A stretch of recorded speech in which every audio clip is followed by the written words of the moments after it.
被击中了，又开始了，又击中了。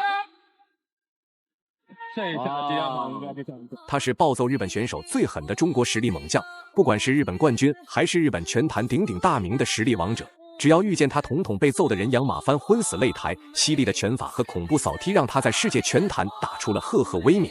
此人就是日本武尊都害怕的河南猛将王俊光。别看王俊光个子不高，他可是中国58公斤级最恐怖的存在。不少来华寻衅滋事的日本选手都曾被他 KO 击败过。只要老外面对他，必定会品尝到职业生涯最惨痛的挨揍经历。职业巅峰时期的王俊光，就连日本武尊都不放在眼里，摧枯拉朽般的重拳重创武尊，让日本拳坛认识到了这位中国男人有多么恐怖。本场比赛就是日本传奇拳王磨砂豆亲自带队来华挑战，而与王俊光对战的正是磨砂豆大弟子苍崎昌史。苍崎昌史自幼跟随磨砂豆进行正规化的踢拳训练。放眼整个日本拳坛，其他选手见到他都是鞠躬弯腰表示尊敬，而苍崎昌史人生中最错误的选择就是今天来中国打比赛，只因王俊光会彻底将苍崎昌史打晕在擂台上，失去自己往日的神勇。好了，废话不多说，为了让更多中国人看到王俊光的精彩表现，麻烦各位帅哥美女长按3秒点赞，小编祝各位早日赚到100万。随着裁判一声令下，比赛正式开始。红色拳套就是中国猛将王俊光，黑色拳套就是日本选手苍崎昌史。王俊光是中国拳坛最被看好的小级别选手，而且王俊光继承了邱建良的灵活拳商和魏睿的出拳力量。尽管苍崎昌史是磨砂豆的大弟子，王俊光也照打不误。今天必定要让来华踢馆的日本选手统统昏倒在擂台上。与麒麟来自于打东石，然后对手呢是前后后前的组合，把苍崎昌史的打法打开。是，苍崎昌史呢是88年选手1.67，前后连击，哇，王俊光不错。王俊光短暂的后撤，并不是害怕对手，而是在诱导苍崎昌史进入到王俊光设计的圈套之中。果不其然，对手急于追击打上头了。趁着对手进攻的时候，王俊光塞进了2拳，成功放倒了苍崎昌史。尽管出拳的力度无法做到 KO 的目标，但是也因此让王俊光占据比分优势。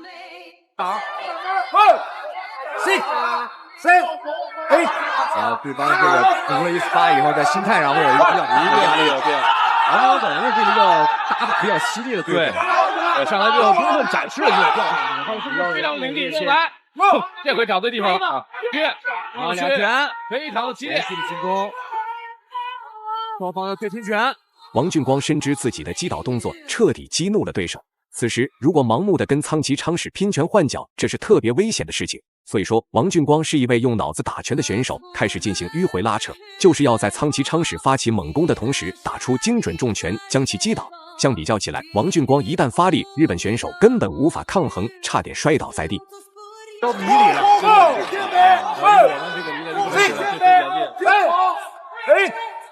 王俊光打到降到50，这次的58公斤，这个压力颇大。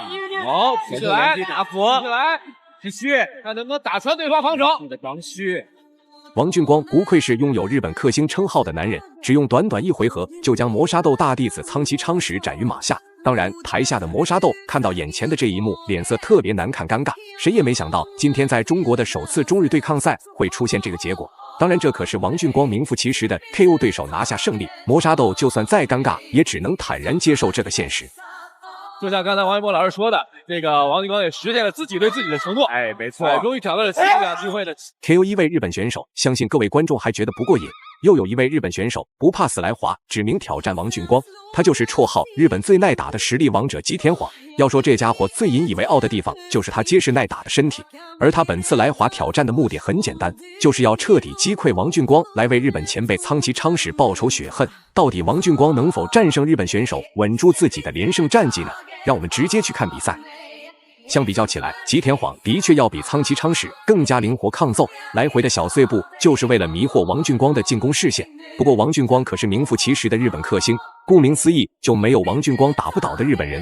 吉田晃的出拳打在王俊光身上，就跟挠痒痒那般无力。相反，只要王俊光稍稍发力，就能轻松击倒吉田晃。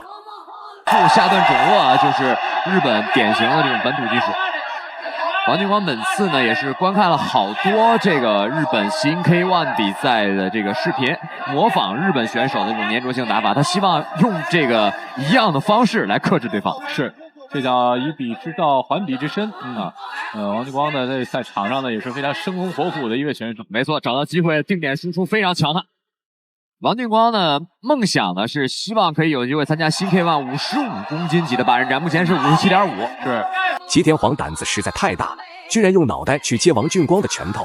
既然如此，王俊光肯定不会客气将其撂倒。身体抗揍的吉田晃并没有将王俊光放眼里，甚至打心里认为王俊光击败苍崎昌时只是运气好罢了。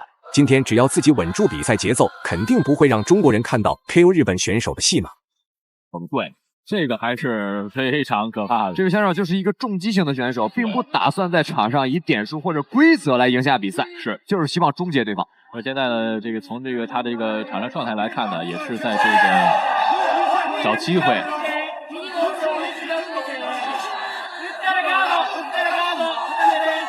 王俊光只能打俯后手摆拳。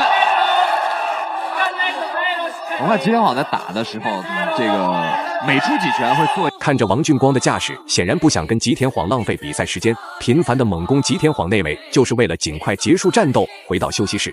尽管吉田晃不停后撤，却依旧难逃挨揍的命运。王俊光可管不了对手如何抗揍，今天就算是块石头，都得碎裂在中国擂台上。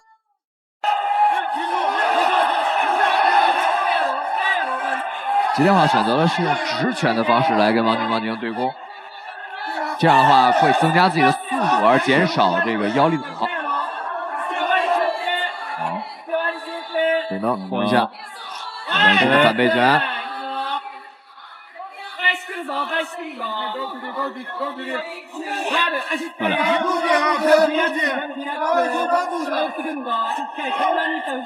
这个吉田晃啊，这个在之前的这个4胜当中3次 KO， 应该说是一个正式进程。终于比赛进行到现在，吉田晃才算发觉了事态严重性，自己可是来滑梯馆挑战的那位，怎么会被王俊光压制的不敢还手，慌忙逃窜呢？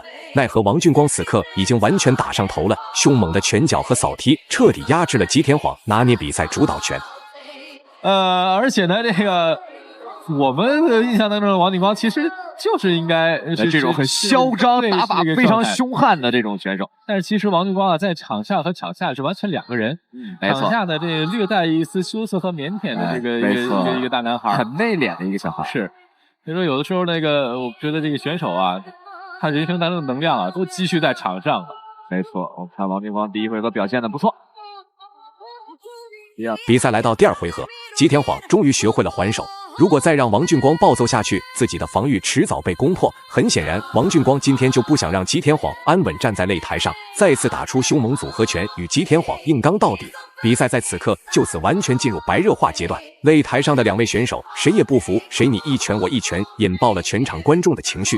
由此来看，还真是小看了吉田晃的作战能力，居然敢跟日本克星王俊光拼拳换脚，不落下风。吉田晃的噩梦也就此开始。王俊光还是在找机会往前走，往里靠。王俊光就是在找机会输出对攻啊。当吉田晃再次被击倒的时候，今天的比赛胜利天平已经完全向王俊光这边倾斜。不能说吉田晃不能打，只能说王俊光太能打，运用实力碾压了日本选手。当然这还不算完，乘胜追击下的王俊光不管37-21，尽情挥舞着铁拳，兵器当着所有人的面 KO 打晕了不可一世的吉田晃，成功拿下了今天的比赛的最终胜利。大家认为王俊光今天比赛表现如何呢？欢迎在评论区留言讨论，我们下期再见。